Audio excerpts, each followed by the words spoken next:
Hello, welcome to another Marriage Hacks with Joseph and Miriam.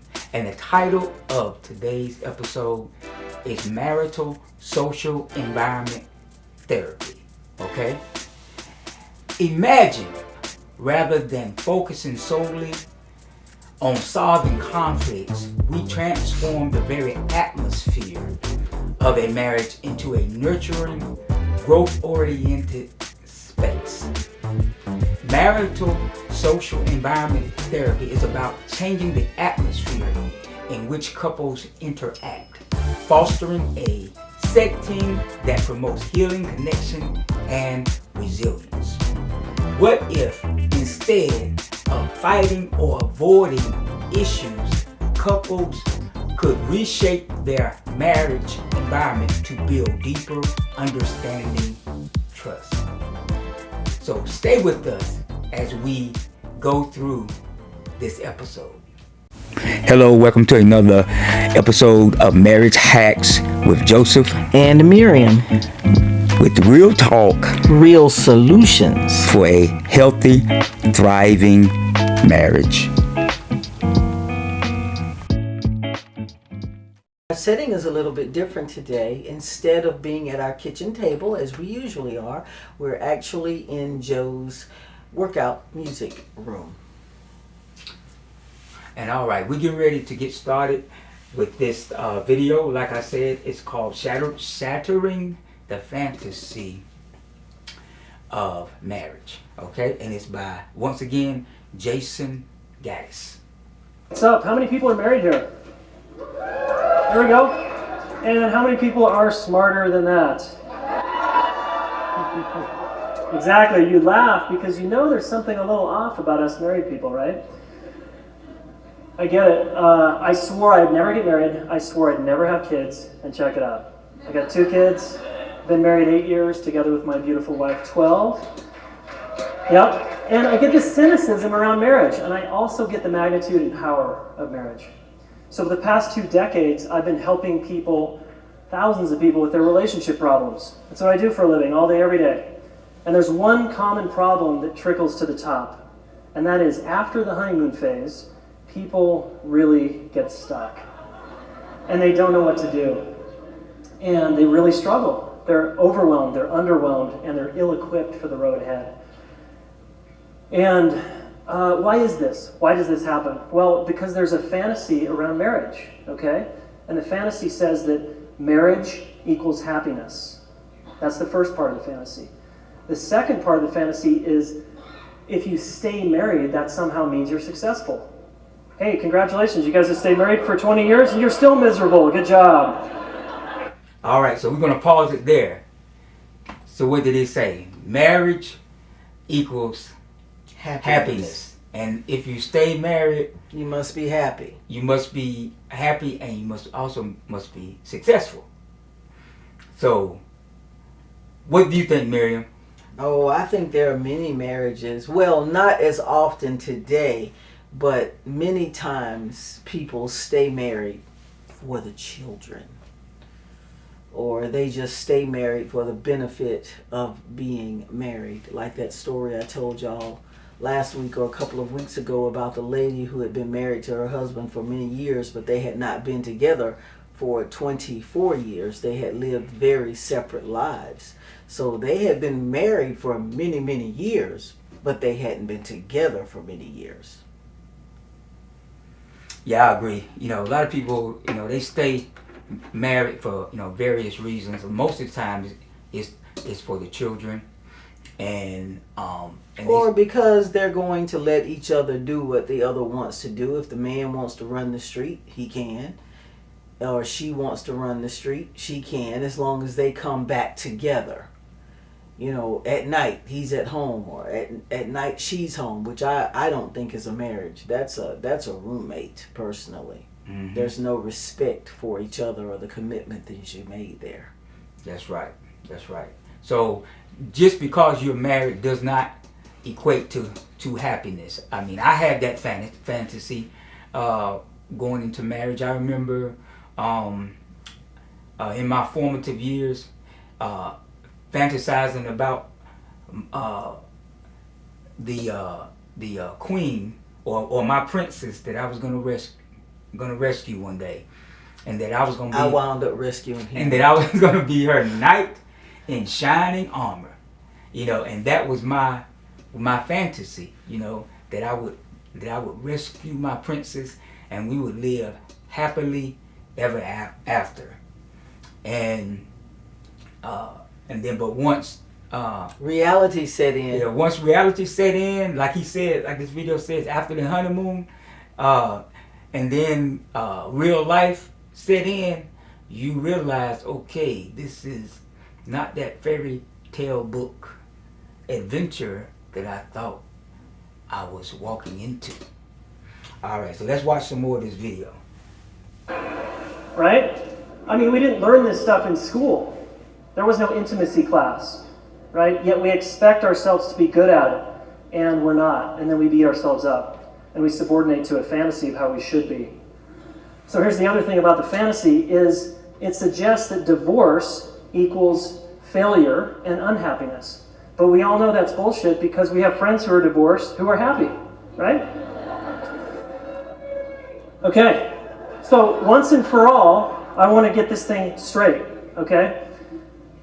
Let's define failure and let's define success in a relationship. And I'll use my embarrassing story as a personal example, okay? So prior to meeting my wife, I had 7 failed relationships. 7. The relationships ended, yes, but that wasn't the failure. The failure was me running away from my relationship problems and making every woman I dated wrong. That's failure. What's success in that example? Success is after the 7th failed relationship, I looked in the mirror and realized, oh, I'm the one common denominator in all these failures. Huh. And I realized, oh, maybe I can do something about that. And I... All right, so let's comment on that. In our last week's episode, Miriam and I we really touched on that, what he just said. We was talking about the divorce rates, remember?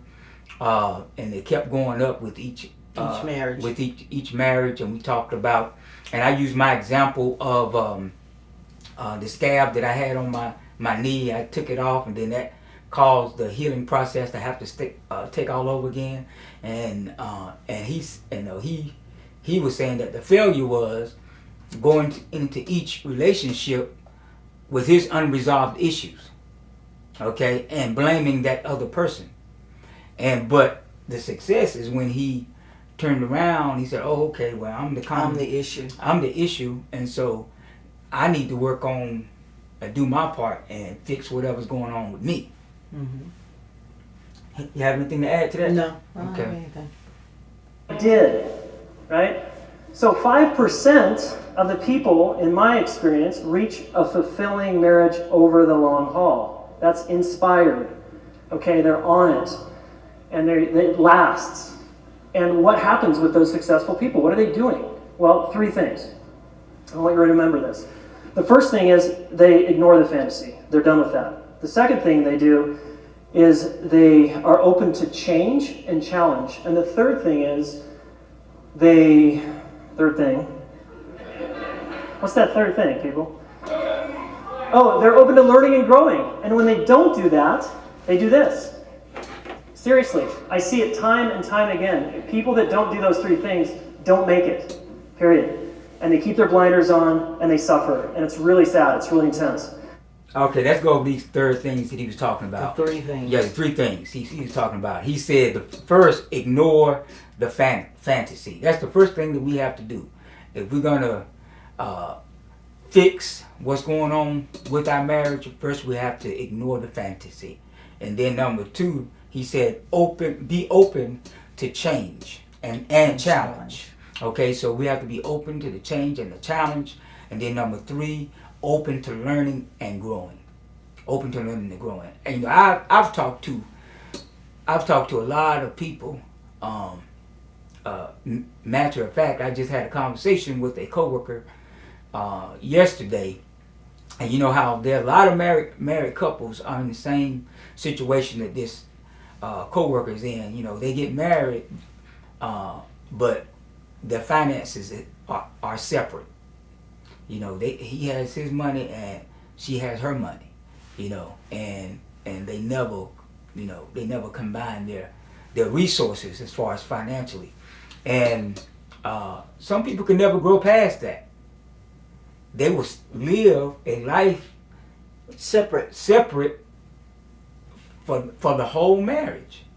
And to me, that would be a miserable way to coexist, because when you get married, you become one. That means every aspect of your life becomes one.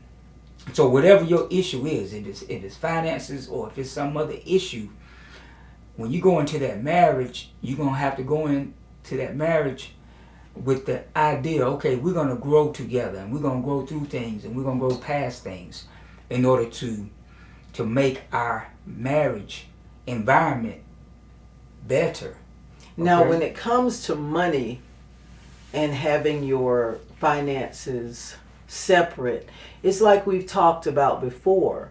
You have to figure out which one is best at the finances. I've heard of people that have just gotten married and given the finances to their husband, and the husband ran them into a hole because he didn't know what to do. There is no shame whatsoever in a man handing over the finances to his wife if she is more experienced with money, paying bills, saving, all that kind of thing. There is no shame in that. The shame is pretending you're something that you're not. So if that is that person's issue, I remember way back in the beginning when we started making these videos 6-7 months ago, Joe told the story of how one way he knew I was the one was because he knew he could trust me with money. He would come give me his paycheck even before we got married. We opened up a checking account together, and he would come give me his paycheck, and he trusted me to make sure I made his car payment and all that kind of thing. I find it funny that was his way of testing me, but that was an insecurity that he had, because in his parents' marriage, that was something that was always an issue. It was money. So if you as a man know that you're not good at handling money, then turn it over to your wife. And if your wife isn't good at it, y'all go get counseling. That's part of being open to change and challenge. Go to get counseling, marriage counseling, coupled with financial counseling, so it's maybe something you can do together.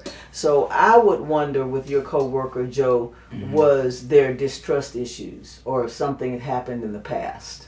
Yes. And, that's my thing. Yeah, and during our conversation, I even mentioned, because she had shared some more information with me, and I had even mentioned, I said, I think your husband has betrayal issues. Mm-hmm. He's been through a lot of betrayal, and so we all go into relationships with scars and wounds, and we have to be transparent enough to know the issues that we have, okay, and go into our marriages with an intentionality to, okay, I have these scars, I have these issues, but I'm trusting God that He blessed me with the right partner or helpmate to help me to resolve a lot of these issues that I'm going through, okay?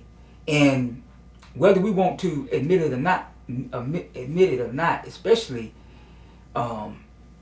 if we know we made the right choice in our spouses, that person has inside of them what's needed for you to resolve the issues that you have, because you two together are y'all perfectly become one, okay? A lot of times, most of the times, your strengths is her weaknesses, and her weaknesses are your strength.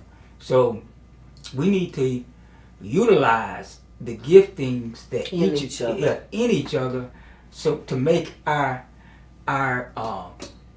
marital social environment better, okay? So we can actually be each other's therapists. No. Yeah, well, if we walk in enough transparency and intentionality as far as the attitudes of ourselves and the attitudes to assist and help each other, I believe that the therapy can come through our nurturing love for each other. Oh no, what you gonna say? Ignore the fantasy. Oh, so you think that's That a fantasy? sounds all so well and so good and so sweet. But that's not realistic. Okay. I mean, we can be there for each other till the cows come home, but there are gonna be times when we need help. The Bible even says, there's a wisdom in a multitude of counsel. I mean, I think that we can work a lot of things out, but I think that every so often we may come up against something that we may eventually get worked out, but we might need someone to speak into our lives. I mean, think about it.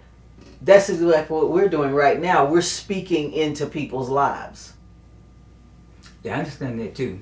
But the point I was making is that we can work out a lot of issues too on our own. Well, yeah, but the way you made Because it the sound word- was like because the word- everything we Well, can work the it word out. I don't does believe say that. that love covers a multitude of sins. Yeah, it does cover it. It covers So it. a nurturing, understanding love can work out a lot of issues. Yeah, I agree that there are times where you do need counseling. Yeah, You know. because like what happened when we got back from the cruise, and I told y'all about how Joe really hurt me. And I have been going to this Healing Hearts class. And that Healing Hearts class has helped me identify why it hurt so badly what he did. And because of that class, I've been able to walk through the steps of forgiveness where it don't bother me anymore because I understand and I've forgiven. We couldn't have done that by ourselves. You stuck in where you were. I'm right. Me stuck in hurt, feeling betrayed. I had to go find help for that thing. But it's because of my love for you that I wanted to find help. And I wanted it to be resolved. And I've dug into that class, and God has shown me how to bring about forgiveness. He's shown me how to do it. So, no, everything can't be worked out between the two of you. All right, I stand corrected. Okay. All right, so let's watch some more of this Yeah, go ahead. video. So the secret here, the beauty of a marriage is your partner triggers you and pisses you off to the point where the blindfold comes off and your true colors come out. And it gets messy, it gets ugly, it gets intense, right? But here's also the beauty, is my wife, I've shown her my worst. I mean my worst, right? She's seen it. And she pisses me off about it too. And she still loves me holding up the there, middle finger. which helps me love myself there. So that's the power of what can happen in a long-term relationship like marriage, if people are open to this kind of stuff. Let's pause there. I mean, that was funny. You know, he said that you know, you have to get to the point to where your spouse ticks you off, and that's when you realize, okay, this is something that needs to be fixed. Mm-hmm. This is something we're gonna have to work on, you know. And something that we said in a episode, I think right at the beginning, like in the beginning when we first started, was that you have to, like when you're looking at your potential spouse, you have to know how they handle anger. Mm-hmm. Issues, you know, make sure they don't have any anger issues, and see if they can handle anger in a healthy way, because you are gonna make each other mad. You are gonna tick each other off. And like Miriam said one time, you know, there are gonna be times where you're not gonna like them, but you're gonna love them. Mm-hmm. I love you, but I don't like you. Yeah, but right now I don't like you. You know, mm-hmm. And so I do anything for you. Yeah, but I'm pissed. Yeah, and so that's just being human. Mm-hmm. I mean, I don't care. I don't care how much you love somebody. There are gonna be times when that person is gonna make you very upset, and they're gonna push you to the limit. Mm-hmm. All right. And any entrepreneur gets this stuff. If you want to have a successful business, you got to grow, right? You got to learn. You got to embrace challenge, or you're not going to make it. You're not going to survive. Parents also get this. Parents understand your kids probably trigger, how many parents in here? Yeah, your kids can piss you off, right? They can get on nerves, and they're so magical, yet they're so intense. And if I'm not open to growing and learning, I'll shut my kids down, which is also really sad. So if you want to live... It's coming to the end, but I want to pause it there because we also talked about triggers.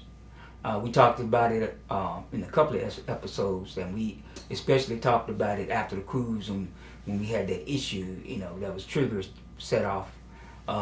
And so, and it's funny that he's mentioning children here too when he's mentioning triggers, because the situation involved a child and a spouse, and it was a lot to deal with. All right. Inside of an inspired, fulfilled marriage, over time, you got to earn it. Love is not given to you. You got to earn love every day. And when I finally realized this, and I realized that, wow, I can grow and learn about myself and embrace challenge, I knew I couldn't fail at that game, and neither can you.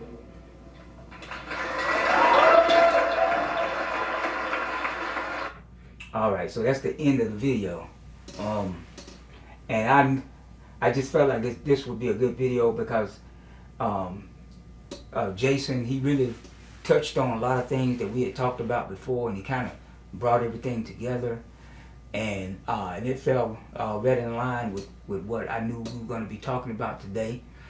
And Miriam, you have anything else to say concerning this episode? Well, no. No? No, I think I said it all. You talk about ignoring the fantasy. Let's go over the bullet points. Ignoring the fantasy, being open to change and challenge, and open to learning and growing. It is important to ignore the fantasy because, like Joe said, we all go in. He was going to be my knight in shining armor, and I was going to be his princess. Didn't work out that way. But just think about all of the different challenges that you've already been through in your marriage, and people that have been married as long as we have, longer. Yeah, or longer. They know that there are seasons to marriage. Yes, there are. That's a very good point. And right now, if you're in your late 20s to early 30s, so you just in the first season of your marriage, okay?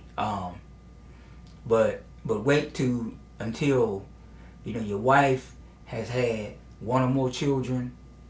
Her body starts to change, and Miriam can tell you about. And she may not be that skinny little petite person anymore. Yeah, and but her body is changing. I mean, she can help some things, but her body is changing. I saw this. I've seen it before, where when a woman has a baby, no matter how many children she has, the cells of that baby remains in her body for the rest of her life. So in so many ways, even after we give birth to our children, we're still carrying our children for the rest of our lives. That's deep. And that's deep. And the hormones that go with pregnancy, the hormones that go with living, the hormones that go with menopause, and the changes that go with the changes in life, as a man, he has to be open to those changes that you're going through, just like you have to be open to the changes that he's going through in life, because men go through changes too. So being open to the challenge, open to change, is so important in a marriage, and open to learning and growing. So for me, going to the Healing Hearts class at church was my being open to learning, healing, and growing. So just in the 8 or 9 weeks we've been in this class with the biblical teachings, God has shown me. Last week I was sitting down doing my journaling, and he showed me where I had grown in some places that I'm extending more grace to Joe. So it's just a very powerful thing, shattering the fantasy of marriage, because we all know what we think it'll be like. What we think it'll be like. And very seldomly is it that little cottage with the white picket fence and stuff. It's very seldomly that. But the challenge is, do you want to stay? Do you want to make it work? You know, barring some of the things we talked about last week as far as being married and someone being abusive and all that kind of stuff. I'm just talking about everyday challenges. I mean, even as far as death of a child, that's a challenge that you have to deal with. What if your spouse is in a car wreck and he's in a wheelchair? That's a challenge. The dynamics of your marriage change then. So you've got to be open to the learning and the growing until, you know, for better or for worse, for richer or poorer, in sickness and in health. We love for everything to always be in health, but that doesn't always happen. We deal with issues. One thing that I've told y'all about for Joe and me, Joe has had a few health issues, but I've been the one with the most health issues. And seeing me through those has been a challenge to him. So, yeah. Instead of saying shattering the fantasy of marriage, I think I would more likely say embracing the challenges of marriage. That's all I have to say today. All right, so that brings us to the end of this episode. And as always, we ask you to like, share, and subscribe if you haven't already subscribed. And if there's a video that you would like us to respond to, send the video to us. Yeah, there's a video on, and also if you have a question that you want answered, okay? And so until the next time, have a blessed and prosperous Bye, day. y'all.